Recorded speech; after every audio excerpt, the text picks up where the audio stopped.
Ask doctor John watts అని type చేసి మీ questions అడగండి, తప్పకుండా రిప్లై చేస్తాను. బి మోని, సార్ నాకు ఫ్రంట్ నుండి హెయిర్ లాస్ అవుతుంది, నాకు స్కాల్ప్ మంటగా ఉంది, 2 years నుండి హెడ్ మీద హ్యాండ్తో ఇలా అంటే బేబీ హెయిర్ వచ్చేస్తుంది. అంతేకాకుండా వీళ్ళు ఏమంటున్నారంటే వీళ్ళకి 10 years నుండి యూరిన్ ఇన్ఫెక్షన్ ఉంది, దీనివల్ల హెయిర్ లాస్ అవుతుందా?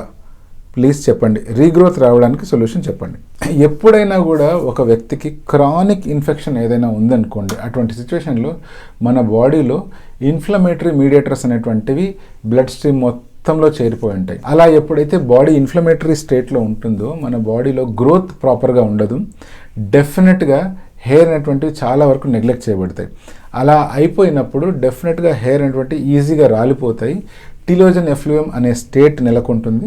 అప్పుడు గుత్తులుగా జుట్టంతా రాలిపోయే అవకాశం ఉంది. మొట్టమొదటిగా మీరు చేయాల్సింది ఏంటి అంటే ఆ క్రానిక్ యూరిన్ ఇన్ఫెక్షన్ ఏదైతే మీరు చెప్తున్నారో దాన్ని కంట్రోల్ చేయాలి, దానికి ప్రాపర్ మెడికేషన్ వాడాలి, యూరిన్ని కల్చర్కి పంపించి ఎటువంటి ఆర్గనిజం అయితే ఐసోలేట్ అవుతుందో దానికి సంబంధించిన యాంటీబయాటిక్స్ కోర్స్ స్టార్ట్ చేయాలి. అంతేకాకుండా మీ యూరిన్ ఆల్కలైన్ ఉండడానికి ఒక రకమైన లోషన్ అనేటువంటిది వాటర్లో కలిపి తాగడానికి మీ డాక్టర్ ఇస్తారు, అది కూడా మీరు రెగ్యులర్గా వాడాలి.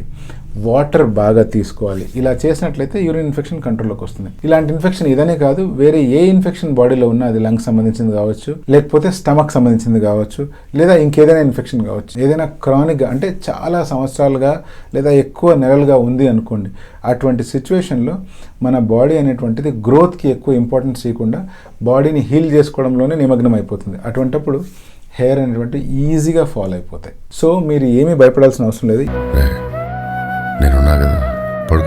ఇమీడియట్గా ట్రీట్మెంట్ స్టార్ట్ చేయండి. దాని తర్వాత హెయిర్ని కూడా కాపాడుకోవడానికి మెడిసిన్ స్టెప్ బై స్టెప్ వాడినట్లయితే ఈజీగా మళ్ళీ మీ హెయిర్ ఫాల్ని కంట్రోల్ చేసుకోవచ్చు, కొత్త హెయిర్ని గ్రో చేసుకోవచ్చు.